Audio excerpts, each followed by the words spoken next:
Batman. I now pronounce you Batman and Wife. Gotham City, New Jersey, June 27th, 2008.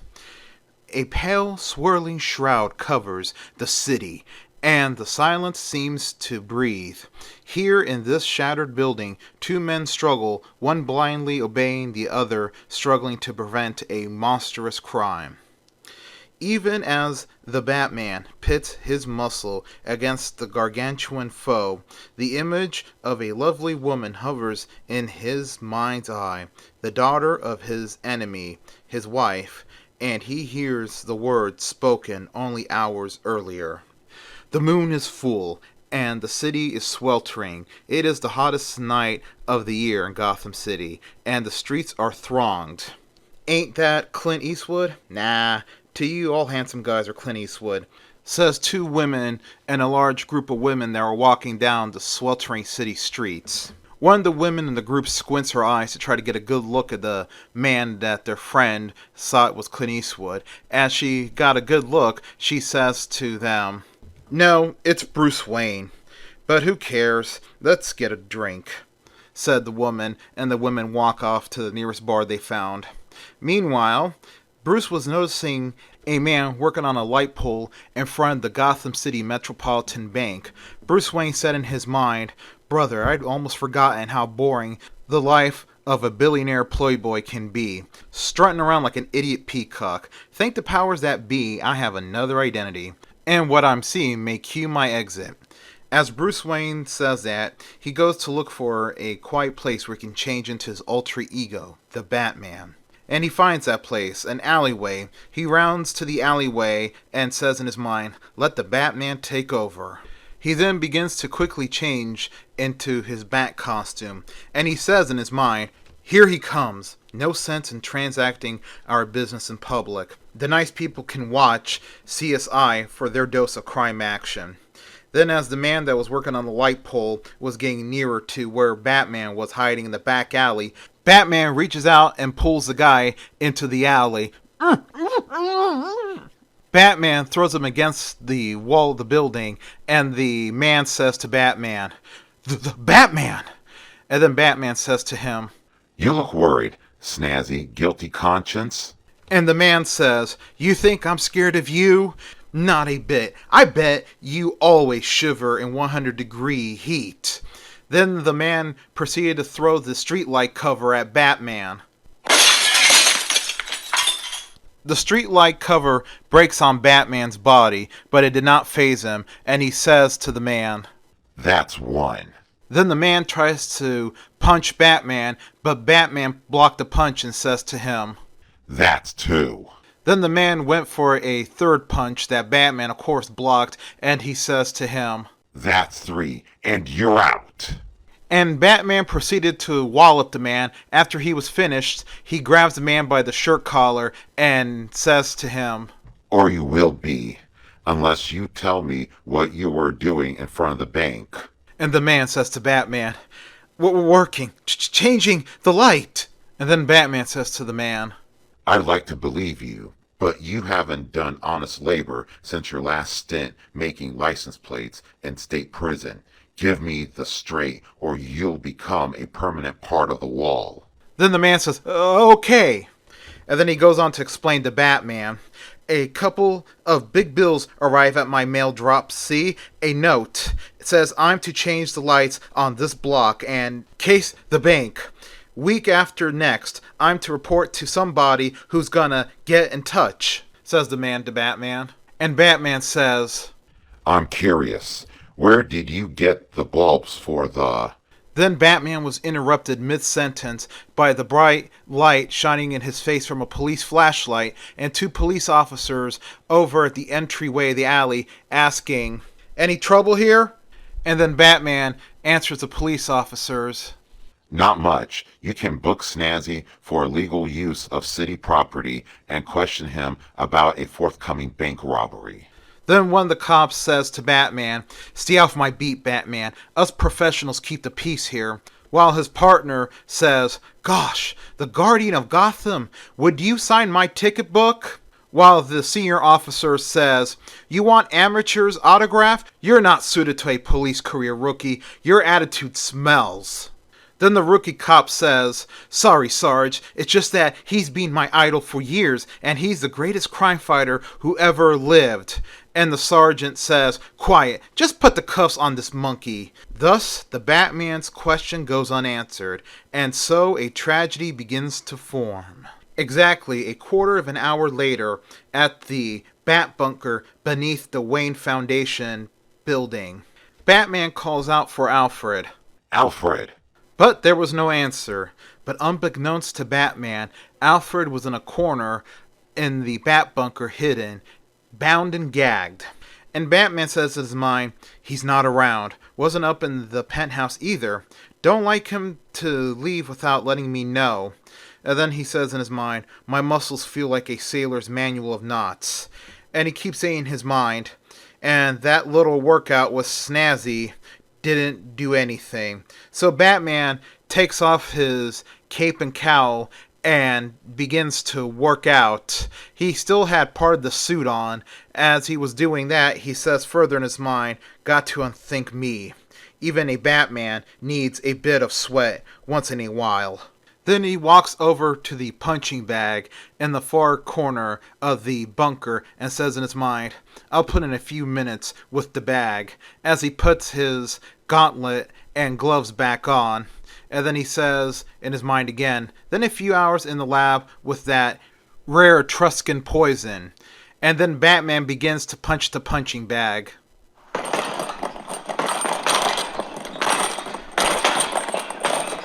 Then suddenly, the punching bag burst.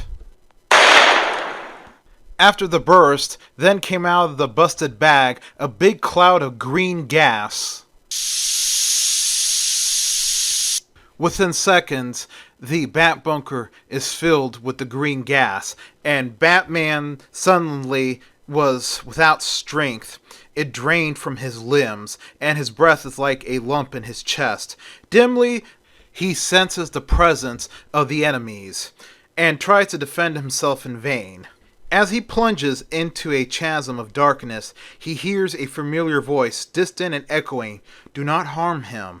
Do not harm my beloved."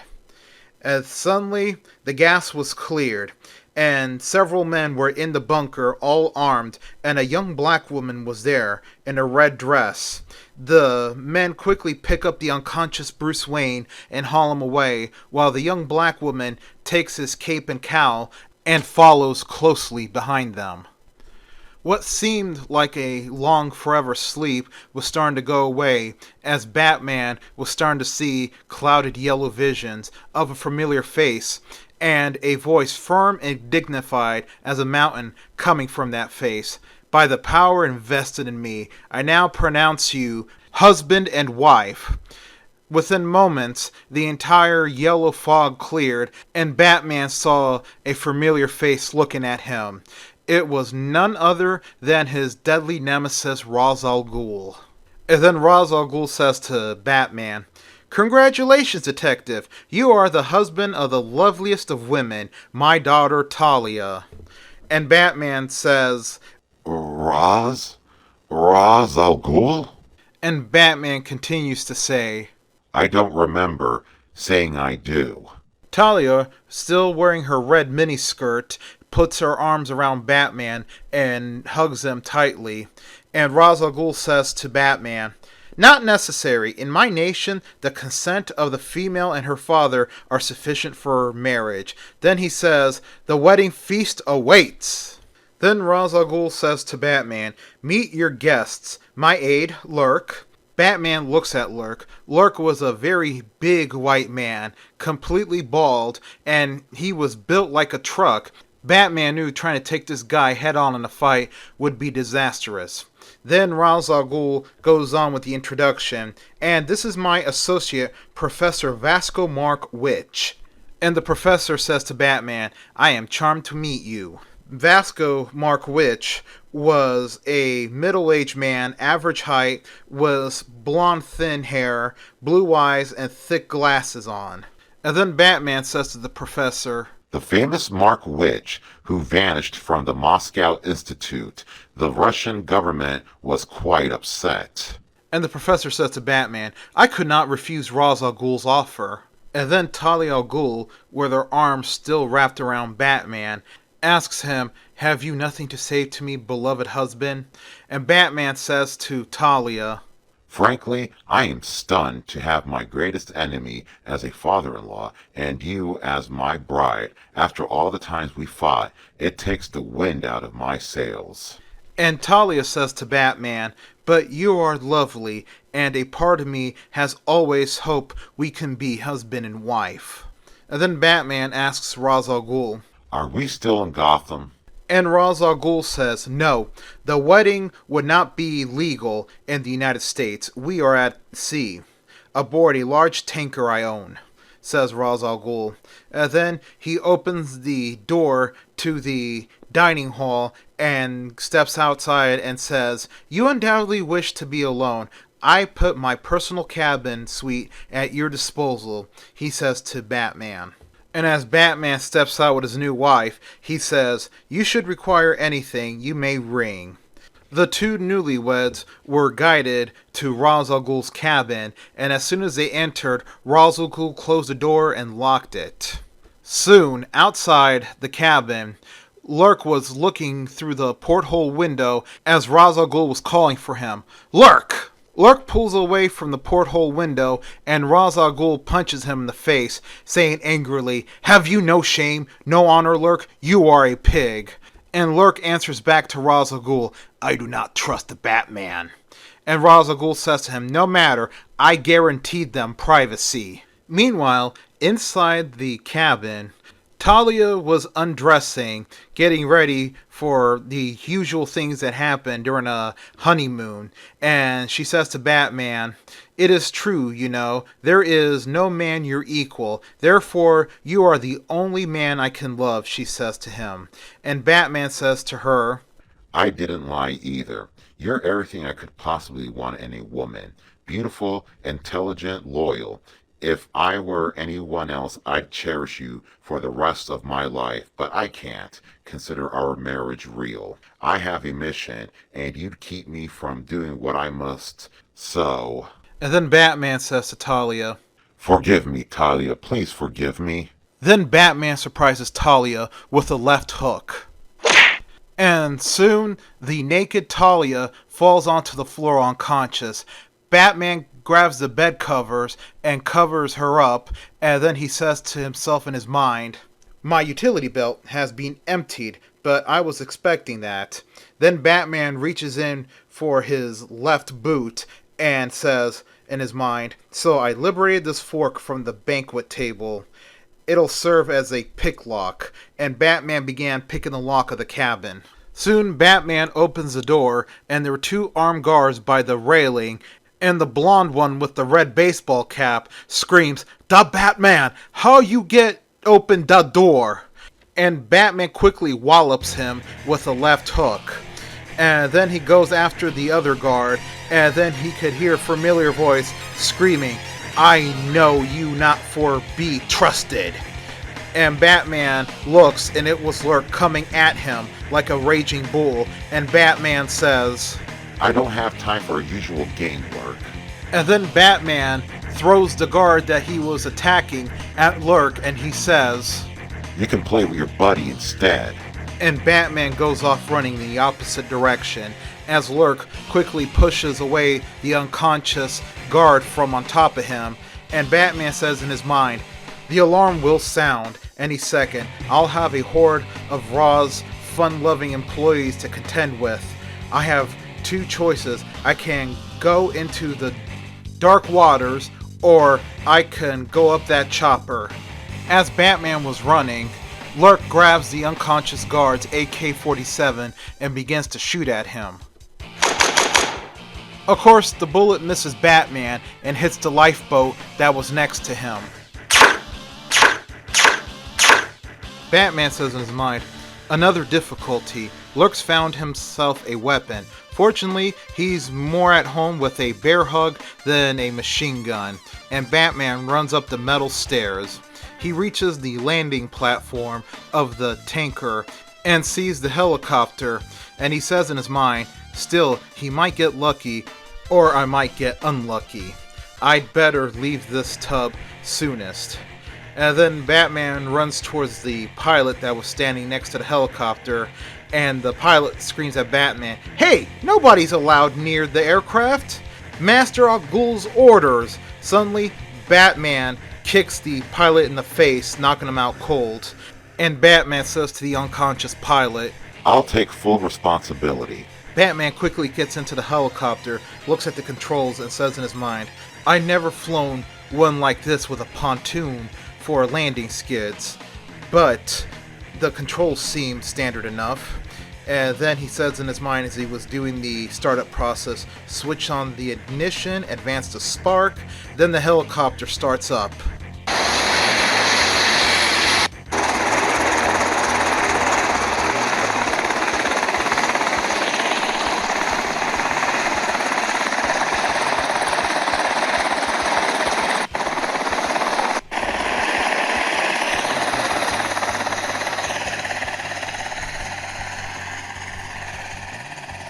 Batman says in his mind, "And I'm off. I'm already out of Lurk's range," as the helicopter ascended into the night sky. As the helicopter was flying in the air, Batman says in his mind, "If I had the faintest idea where on Earth I am, I'd be in fair shape. In the Atlantic, I'd guess, somewhere off the coast of Canada." Then Batman hears something going on with the helicopter's engines. He looks up and says in his mind, "Uh-oh, the engine's stalling. Must have been hit by one of Lurk's slugs. I don't dare use the radio. I'd only bring Roz. I'll set her down and hope she stays afloat till help arrives." And the helicopter makes a rough splash landing onto the dark Atlantic waters. Meanwhile, back on Ra's al Ghul's tanker on the bridge, Ra's al Ghul screams, "Full speed! We can be in Gotham in 16 hours. And Lurk asks Ra's al Ghul, "Tonight you do Grand Coup?" And Ra's says to him, "Yes, indeed, tonight we will do the Grand Coup." Talia was also on the bridge, and she says, "Father, I'm sorry," as she was holding an ice pack to the left side of her cheek where Batman punched her. And Roz says, "Do not be. I agree to the wedding as much for my sake as for yours. I hope to use you to gain an edge on the detective, or at least lessen his hunter's instincts. I should have realized it is hopeless. He is as obsessed as I am. Truly a magnificent foe. I shall destroy him with the greatest regret."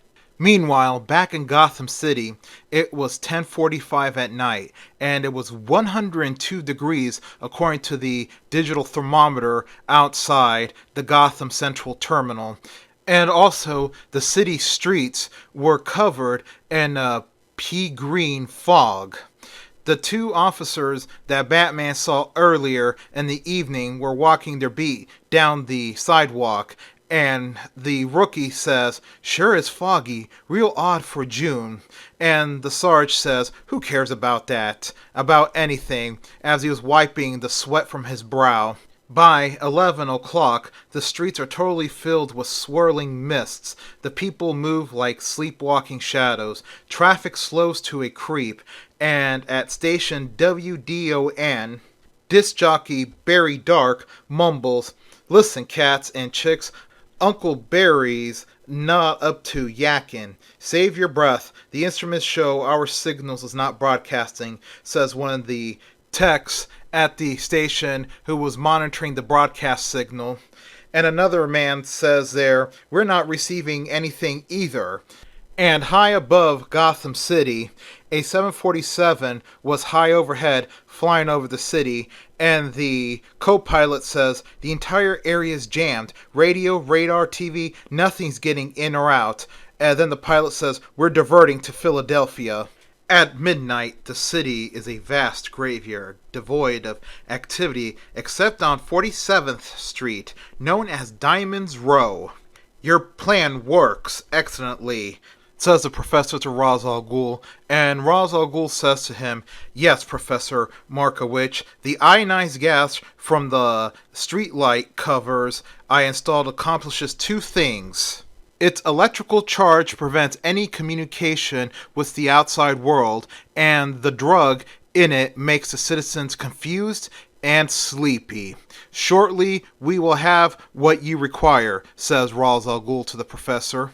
The two men were standing next to a giant wrecking ball machine, and Ra's al Ghul gives a command to the operator to proceed. Ponderously, the mammoth wrecking ball swings and with 2 tons of momentum smashes.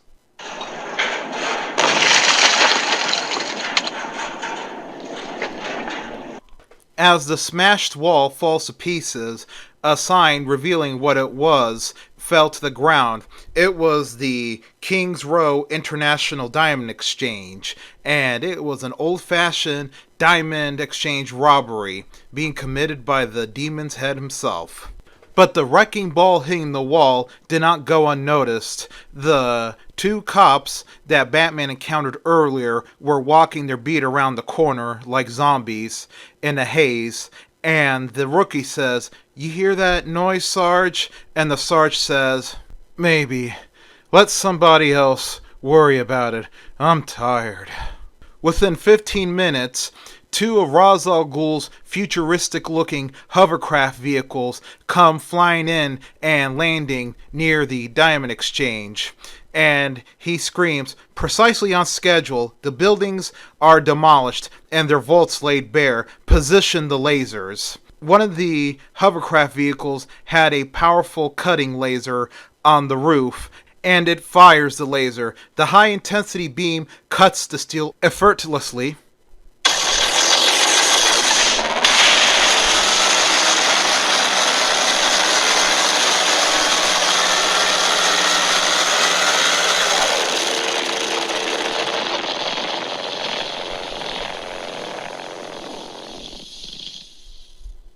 After it was finished, Ra's al Ghul and the rest of his men run inside, and Ra's al Ghul says, "And behold, Professor, the greatest concentration of quality diamonds in the world."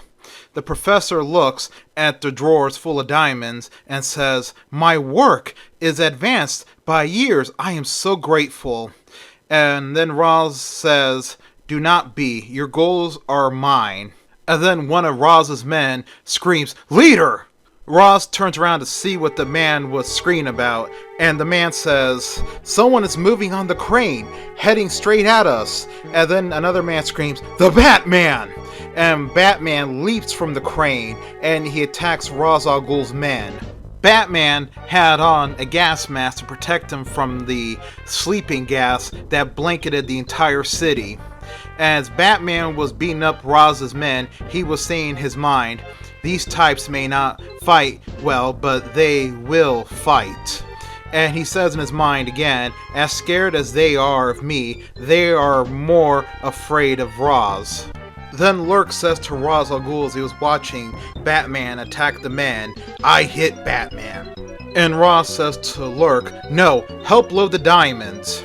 As Batman was fighting Raz's men, he says in his mind, "These guys wouldn't give a Golden Glover any real trouble, but there are a lot of them. Raz and crew are ready to run with millions of dollars worth of stones. Not that he's after money, he's already richer than Fort Knox." The fighting continued, as Batman of course had the upper hand, and then Batman figures in his mind, "I figure he needs the rocks for Markovich's experiments." The professor was developing a way of converting diamonds to pure energy when he disappeared. And here on this street, most of the international gem markets trading is done, and having seen Markowitz, it wasn't hard to guess Raz's target. And then Batman sees that Raz and Lurk were starting for the hovercraft. Then Ra's al Ghul says to Lurk, "Now Lurk, you may take him now." So Lurk goes after Batman, and as Batman was running towards Lurk, he says to Lurk aloud, I fought your kind back on that mountain in the Himalayas, and it won't be any different here. Then Lurk, armed with a 2x4, began to swing at Batman, and Batman was dodging him, and Batman says to him, You're immensely powerful, but Roz does your thinking, and battles are won by brains as much as by brawn. Finally, Batman lands a blow in Lurk's kidneys, but Batman was shocked, for the big goon did not go down. He said in his mind, the kidney blow I gave him would have crippled an ordinary man. Then Lurk turned around and punched Batman in the face, saying, You die! The punch tore Batman's gas mask right off. But Batman continued to fight Lurk as he landed a powerful kick in the behemoth's chest. Batman says in his mind during the fight, Can't stop to adjust my gas mask, not while Roz is escaping. Got to end this. A kick in the solar plexus kills most people. Hopefully it'll slow Lurk. Then after the kick, Batman says in his mind as he spear-handed Lurk in the throat, put everything I got into a spear hand. And Lurk crouches down, and Batman says in his mind, finally, he's hurt. Another couple minutes, and I might actually beat him. But he's just a whale, and my quarry is a shark. Batman runs and sees a parked Ford Fusion on the street. He gets in the car and starts it up, and he says in his mind, I'll apologize to whoever left the keys in this buggy later. Roz's crafts are slow, and I should be able to overtake him. Soon, the Ford Fusion catches up to the hovercraft that were at a standstill on the bridge, and Batman says aloud, He's outsmarted himself. The effects of the gas have caused a traffic jam, and he's stuck in the middle. But the Dark Knight spoke too soon, as he saw that the hovercraft began to rise a few feet above the cars and kept on going.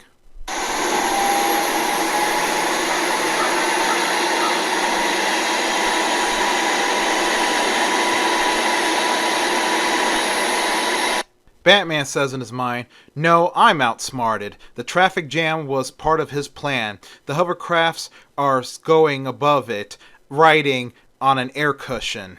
By 2 o'clock in the morning, a strong breeze sweeps from the ocean, dissipating the fumes, and the moon reappears in the inky sky. At a pier south of Gotham, Ra's al Ghul was screaming, Hurry! And then he keeps on saying, Soon the police will recover. We must have the submarine loaded and be underway before they organize. We can't be at the tanker by sunrise. The men were quickly running towards the submarine at the docks, and then Ra's al Ghul hears a familiar voice screaming, You'll be nowhere. Soon Batman began walloping Raz's goons again, and Ra's al Ghul screams, The detective! How? As Batman was beating up his men, Batman says aloud to Ra's al Ghul, Don't ask how I knew where you were. You couldn't chance trying to escape by air, and you were heading this way. Awaiting sub was only logical. During the fight with Raz's men, the boxes of diamonds fall into the water, and the professor screams, My diamonds! And Batman screams at the professor, Divers will recover them in the morning. Maybe they'll let you read about it in jail. Then the professor pulls a gun and screams at Batman, You ruined my work, with life you pay. The professor pulls a gun out at Batman, but then Batman was overcome. He felt woozy, and he says in his mind, Can't keep him from pulling the trigger. And then the professor pulls the trigger and shoots Batman right in the head, but thanks to the metal plating underneath his cowl, it protected him, but since it was close enough, it knocked Batman back a little. And then Talia al Ghul suddenly jumps in and wrestles with the professor and punches him right in the face, and she screams at the professor, Board the vessel! And Ra's al Ghul screams from the submarine, Daughter, you are foolish. To disobey your father is an unpardonable offense. Then Talia says aloud to her father, It is tearing me apart, but I cannot permit you to harm him, for he is most precious to me. And then she goes over to Batman and kisses him in the cheek. And then she says to Batman as she boards the submarine, Farewell, beloved. Then everyone gets inside the submarine, the hatch closes, and the submarine begins to slowly take off. As it was getting deeper in the water, it began to sink below the waves. All Batman could do now was to watch them get away. The sun was starting to rise as Batman looked out to the sea. A gentle breeze coming from the sea was flapping his cape, and Batman just stared out to the sea intently, watching the sunrise, wondering if he was going to see Talia again. He had succeeded in stopping Ra's al Ghul from taking the diamonds, but he had failed in apprehending him. But Batman knew in his mind that he was going to see Ra's al Ghul sooner or later. Like and subscribe. The end.